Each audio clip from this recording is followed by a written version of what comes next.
Zeng Jishi's father had been Grand Chancellor of the fallen dynasty, a founding pillar who followed the founding emperor to forge the empire, and one of the regents entrusted with the care of the orphaned heir.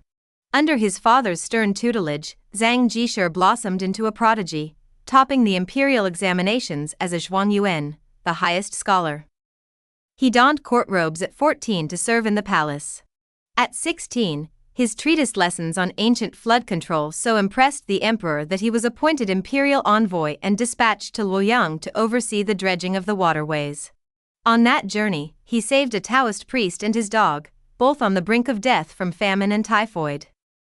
That priest was none other than the master of the medicinal retreat at Nanshan Taishu Temple, the one known as Master Liao Liao.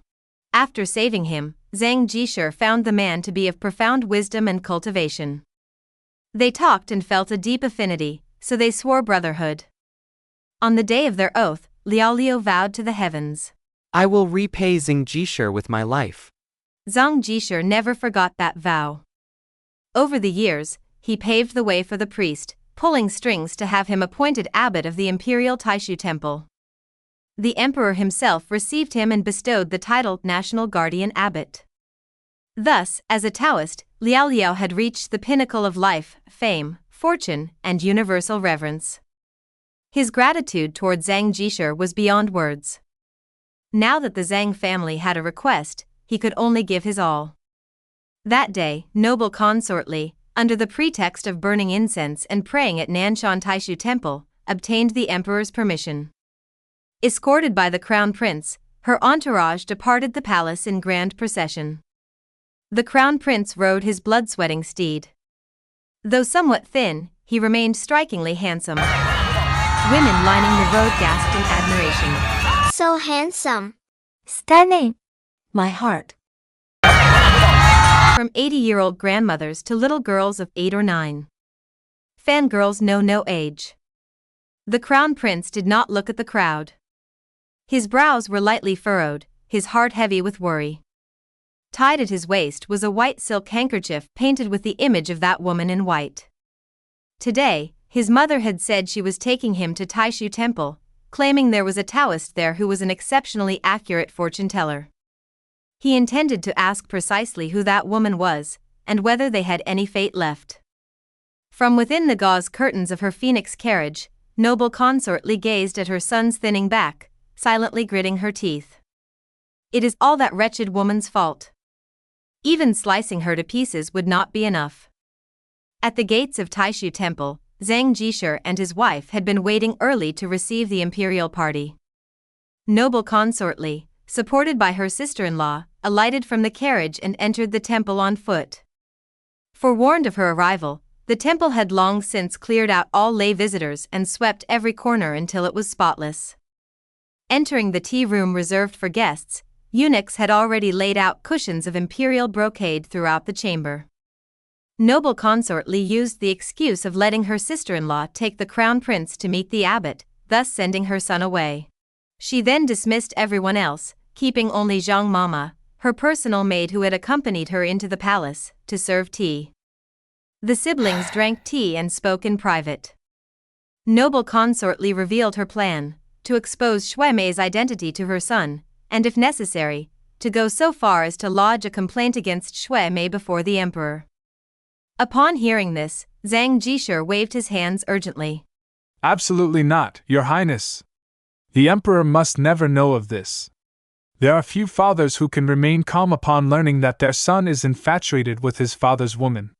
Throughout history, there are many instances of sons taking their father's concubines after the father's death, but the current emperor is a warrior king, a sage ruler. He would never tolerate such a crown prince.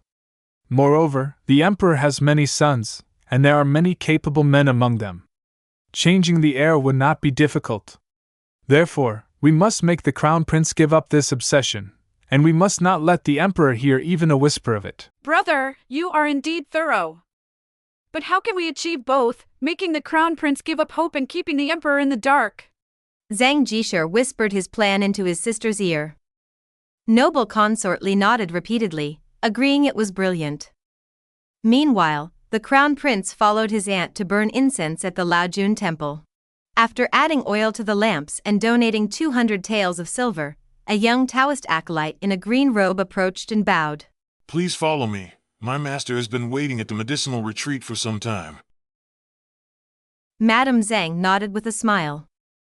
The Crown Prince, Madame Zeng, and the Crown Prince's guard, Chang Wei, followed the acolyte through the main hall, winding through the temple's inner courtyards, until they finally arrived at a small courtyard shaded by pine and cypress. The courtyard gate stood open.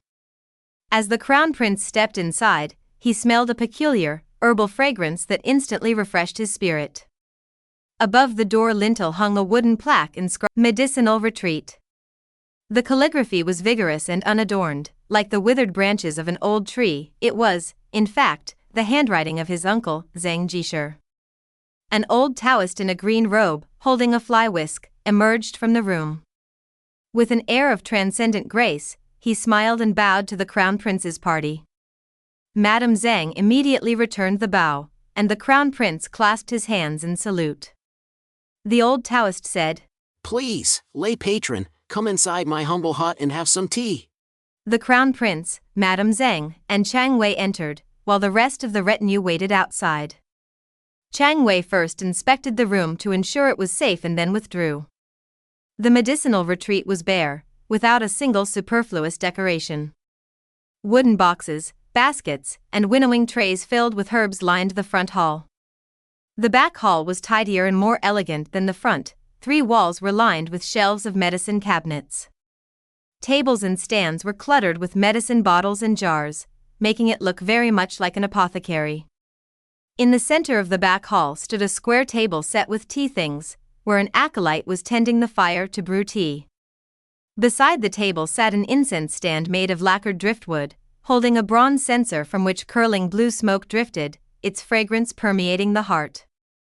The Crown Prince asked, Taoist, why is this fragrance different from the one in the courtyard just now? The lay patron has a refined palate. This incense is merely ordinary osmanthus extract, but when mixed with various herbal essences, the resulting blended incense differs, hence the distinct aroma. I have burned osmanthus incense myself, all top-grade goods. Why have I never achieved this effect? This is indeed ordinary osmanthus. If the Crown Prince does not believe me, please smell it. The old Taoist ordered the acolyte to bring the censer over. The Crown Prince fanned the light smoke with his hand. It is indeed osmanthus! The old Taoist stroked his beard and smiled without answering. The Crown Prince remembered his purpose for coming today. Seeing Madame Zeng present, he felt it inappropriate to speak directly, so he changed the subject. Since this is a medicinal retreat, why is there no alchemical furnace of Taishan Laojun? The old Taoist rose and walked to a medicine cabinet. He pulled open a drawer, and a crack appeared between the cabinets, widening into a hidden door. This is the alchemy chamber. Refining elixirs takes great time and patience, so the chamber must be absolutely secluded and free from disturbance. The Crown Prince followed the old Taoist through the hidden door. Madame Zeng did not enter, she stayed behind to entertain the guards. Inside the alchemy chamber, every kind of pharmaceutical vessel was present. Against the north wall stood a purple copper alchemical furnace, over a man's height, emitting steam. Although the room was ventilated, it was still very hot. Within moments, the Crown Prince was drenched in sweat. He took out the painted handkerchief from his waist and unfolded it. The sweat had soaked the silk, blurring the ink so that the woman's face was no longer recognizable. The Crown Prince let out a long sigh and put the handkerchief away. He stayed in the dark room for a while, touching this vessel and smelling that piece of armor, but soon walked out. Noble Consort Li's party stayed at Taishu Temple until after dinner before bidding farewell to Zeng Jishi, his wife, and Abbot Liaoliao to return to the palace.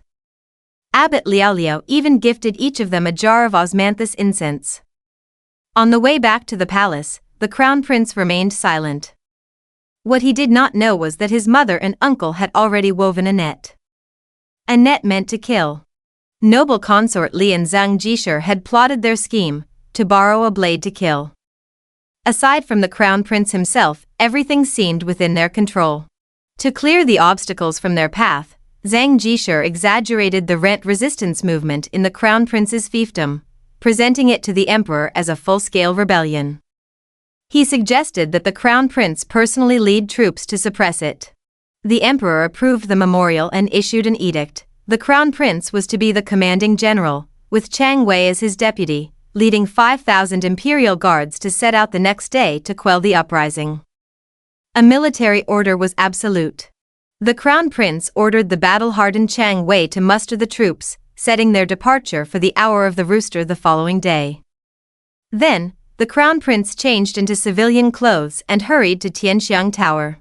Before he left the capital, he hoped to catch one more glimpse of the woman in white. Filled with anxiety but unable to stop him, Xiao Luoning had no other recourse. He quickly shed his palace attire, dressed himself as a young page boy, and chased after his master. As he ran, he muttered under his breath, Bodhisattva, O Bodhisattva, I entrust my humble life to you. Please protect my master, keep him safe, do not let anything happen to him. Otherwise, this head on Xiao Luoning's shoulders will have to move house. Let today pass, and tomorrow will be fine. Protect him, my Bodhisattva, my 18 generations of ancestors.